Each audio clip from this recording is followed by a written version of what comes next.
ನಾಯಕತ್ವ ಬದಲಾವಣೆಯ ತಿಕ್ಕಾಟದಿಂದ ಅಭಿವೃದ್ಧಿಗೆ ತೊಡಕಾಗಿದೆಯಾ ಗೊತ್ತಿಲ್ಲ. ಡಾಟಾ ಇಲ್ಲಿ ಯಾವುದೋ ಹೊರಕ್ಕೆ ಬಂದಿರೋದು ಇವತ್ತೆಲ್ಲ ಮಾಧ್ಯಮಗಳಲ್ಲಿ ಒಂದಷ್ಟು ಕಡೆ ಬಂದಿದೆ. ನಮ್ಮವ್ರು ಇವಾಗ ತೊಗೊಂಡಿದ್ದಾರೆ ಅಷ್ಟೇ.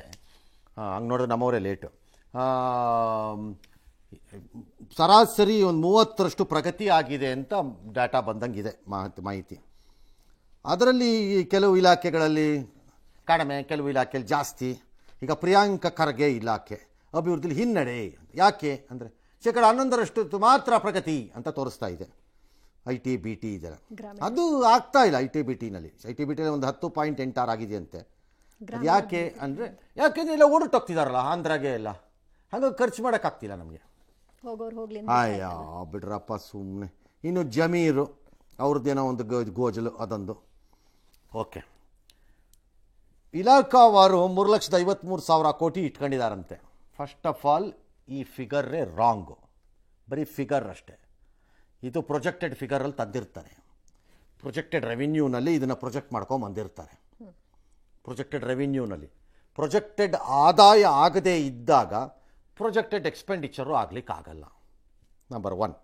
ನಂಬರ್ 2, ಸೆಪ್ಟೆಂಬರ್ ತ್ರೈಮಾಸಿಕ ಅಂತ್ಯದಲ್ಲಿ ಬಿಡುಗಡೆಯಾದ ಮೊತ್ತ 1,48,576 ಕೋಟಿ. ಇದು ಬಿಡುಗಡೆ ಆಗಿದೆ ಅಂತ ಇವರು ಹೇಳ್ತಿದ್ದಾರೆ. ಇವರು ಬಳಕೆಯಾಗಿದ್ದು 1,06,611 ಕೋಟಿ ಅಂತ ಹೇಳ್ತಿದ್ದಾರೆ ಬಳಕೆ ಆಗಿರೋದು ಇವರು. ಸೊ ಅಲ್ಲಿಗೆ 2 ಕ್ವಾರ್ಟರ್ ಮುಗೀತು ಅಂತ ಅರ್ಥ. 2 ತ್ರೈಮಾಸಿಕಗಳು ಮುಗೀತು. April, May, June, July, August, September ಮುಗೀತು ಅಂದರೆ ಅರ್ಧ ವರ್ಷ ಮುಗಿದಿದೆ ಅಂತ ಅರ್ಥ. ಕಂದಾಯ ಇಲಾಖೆ ಒಂದು 5,700 ಕೋಟಿ ಅಷ್ಟೇ ಖರ್ಚು ಮಾಡಿರೋದು, 46%.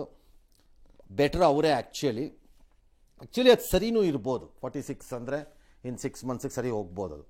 ಜಲಸಂಪನ್ಮೂಲ ಇಲಾಖೆ his highness holiness Shri Shri Shri Shri deputy chief minister of Karnataka, possible chief minister of tomorrow DK Shivakumar ಇಲಾಖೆ 23%. ಅವರು ಬ್ಯುಸಿ ಇದ್ದಾರೆ. ಅವರು ಸಂಪನ್ಮೂಲ ಕ್ರೋಢೀಕರಣ ಅಥವಾ ಸಂಪನ್ಮೂಲಗಳನ್ನು ವೆಚ್ಚ ಮಾಡುವುದರಲ್ಲಿ ಸರ್ಕಾರದ ವಿಚಾರದಲ್ಲಿ ಅವ್ರಿಗೆ ಅಷ್ಟೊಂದು ಆಸಕ್ತಿ ಇಲ್ಲ. ಖಾತೆಗಳು ಬೇಕು. ಸಚಿವ ವಸತಿ 18% ಖರ್ಚು ಮಾಡಿದ್ದಾರೆ, 807 ಕೋಟಿ. ಗ್ರಾಮೀಣಾಭಿವೃದ್ಧಿ ಎಗೈನ್ ಅಂತ ವೀರಾದಿವೀರ ಲೆವೆಲಲ್ಲಿ ಇದ್ದಾರೆ ಅವರು ಸಾಹೇಬರು ಪ್ರಿಯಾಂಕ ಖರ್ಗೆ. ಅವ್ರು 11%. ಯಾತಕ್ಕೆ ಯಾವನು ಗೊತ್ತು. IT-BT ಅದು ಪ್ರಿಯಾಂಕ ಖರ್ಗೆ, ಅದು ಒಂದು 117 ಕೋಟಿ, 10% ಅಷ್ಟೇ ಖರ್ಚು ಮಾಡಿರೋದವರು. ಎಷ್ಟಕ್ಕೆ 10%? ಏನು ಕಥೆನೋ ದೇವರೇ ಕಾಪಾಡಬೇಕು. ಗೃಹಜ್ಯೋತಿ 50% ಖರ್ಚಾಗಿದೆ, 26,000. ಕರೆಕ್ಟಾಗಿ ಅರ್ಧಕ್ಕೆ ಖರ್ಚು ಮಾಡ್ಕೊಂಡಿದ್ದಾರೆ ಅವರು, ಇರಲಿ ಎಮರ್ಜೆನ್ಸಿಗೆ ಅಂತ. ಹಂಚಿಕೆ ಮೊತ್ತ 34,000 ಆಗಿದೆಯಂತೆ. ಮಹಿಳಾ ಕಲ್ಯಾಣ ಇಲಾಖೆದಾ, ಅವರು 17%. ಮೇಡಮು ಬ್ಯುಸಿ ಇದ್ದಾರೆ, ಅವರು ಬ್ಯುಸಿ ಇರ್ಬೋದು. ಶಕ್ತಿ ಅವರು 34%. ಅನ್ನಭಾಗ್ಯ 8,000 ಕೋಟಿಗೆ 28% ಖರ್ಚು ಮಾಡಿದಾರಂತೆ ಮುನಿಯಪ್ಪ. ಇಲ್ಲ, ಇದು ರಾಂಗ್ ಇದೆ. ಹಂಚಿಕೆ ಮೊತ್ತ ಸರ್ ಬಿಡುಗಡೆ ಆಗಿರೋದು, ಇದು ಬಿಡುಗಡೆ ಆಗಿರೋದ್ರಲ್ಲಿ 28% ಖರ್ಚು. ಅದೇ ಗೊತ್ತಾಯ್ತು, 8,000 ಕೋಟಿಗೆ 28% ಖರ್ಚು ಮಾಡಿದ್ದಾರೆ ಅಂತಾರೆ ಇವರು. ಇದು ರಾಂಗ್ ಇದೆ. ಯಾಕಂದರೆ ಅನ್ನಭಾಗ್ಯ ಯೋಜನೆಗೆ ಇವರು ಕೇಂದ್ರ ಸರ್ಕಾರದಿಂದ ತಗೊಂಡಿರೋ ಅಕ್ಕಿಗೇನೆ ಬಾಕಿ ದುಡ್ಡು ಕೊಟ್ಟಿಲ್ಲ.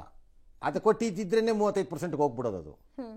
ಹಾಗಾಗಿ ಆ ಕಾಸು ಕೊಡಲ್ಲ, ಇಲ್ಲಿ ಕಾಸು ಖರ್ಚು ಮಾಡಲ್ಲ ಅಂದರೆ ಅರ್ಥ ಏನು? ಬಟ್ ಕಾಸಿದೆ ಅಂದ್ರೆ ಏನು ಅರ್ಥ? ಕೆಲಸನೂ ಆಗಲ್ಲ, ಕಾಸು ಇದೆ. ಹೋಲ್ ಫಿಗರ್ಸು ಬೋಗಸ್ ಇದ್ದಂಗಿದೆ ನನ್ನ ಪ್ರಕಾರ. ಸಾಮಾನ್ಯವಾಗಿ ಮಾರ್ಚ್, ಏಪ್ರಿಲ್, ಮೇ ಅಂದರೆ ಫಸ್ಟ್ ಕ್ವಾರ್ಟರ್ ಏನಿದೆ ತ್ರೈಮಾಸಿಕ, ಫೆಬ್ರವರಿಲಿ ಬಜೆಟ್ ಆದಮೇಲೆ, ಮಾರ್ಚ್ ಕಳೆದ ಮೇಲೆ, ಏಪ್ರಿಲ್, ಮೇ, ಜೂನ್ ಅಲ್ಲಿ ಖರ್ಚು ಕಡಿಮೆ ಇರುತ್ತೆ.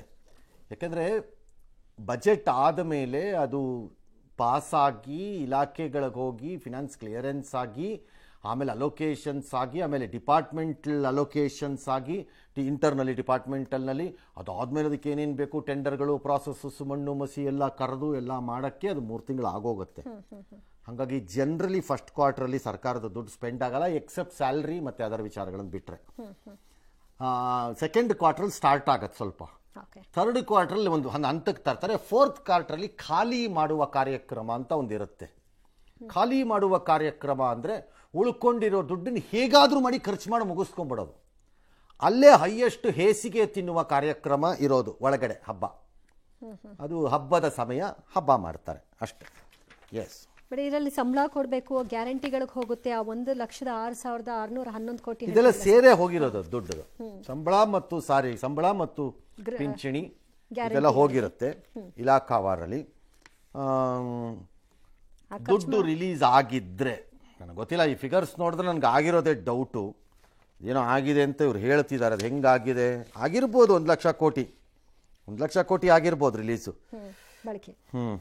ಎಸ್, ಜೀನಿ ಸ್ಲಿಮ್ ರೆಫರ್ ಮಾಡ್ಬೇಕಾದ್ರೆ ಕಾರಣ ಏನಂದ್ರೆ ವೇಟ್ ಲಾಸ್ ಸಲುವಾಗಿ ನನ್ ಬಾಳ ಜನ ಕೇಳಿದ್ರು. ಫಸ್ಟ್ ನಾನ್ ತಗೊಂಡು ನನಗೆ ರಿಸಲ್ಟ್ ಬಂದ್ಮೇಲೆ ಆಮೇಲೆ ನಾನು ಜೀನಿ ಸ್ಲಿಮ್ ಇನ್ನೊಬ್ಬರಿಗೆ ಪ್ರಿಪೇರ್ ಮಾಡಿದ್. ಸುಸ್ತಾಗೋದು ಕಡಿಮೆ ಆಯ್ತು, ವೀಕ್ನೆಸ್ ಅದು ಏನೂ ಇಲ್ಲ, ಪೂರಾ ಹೆಲ್ದಿ ಅದೇನಿ. ವೇಟ್ ಜಾಸ್ತಿ ಇರೋರಲ್ಲಿ ಏನೇ ಡೌಟ್ ಇಲ್ಲದೆ 100% ಬಳಸಬಹುದು. ಪ್ರತಿದಿನ ನಮ್ಮ ಜೀನಿ ಸ್ಲಿಮ್ ನ ಯೂಸ್ ಮಾಡಿ ಯಾವುದೇ ಸೈಡ್ ಎಫೆಕ್ಟ್ ಇಲ್ದಂಗೆ ನೀವು ಸಣ್ಣ ಆಗ್ತೀರಾ.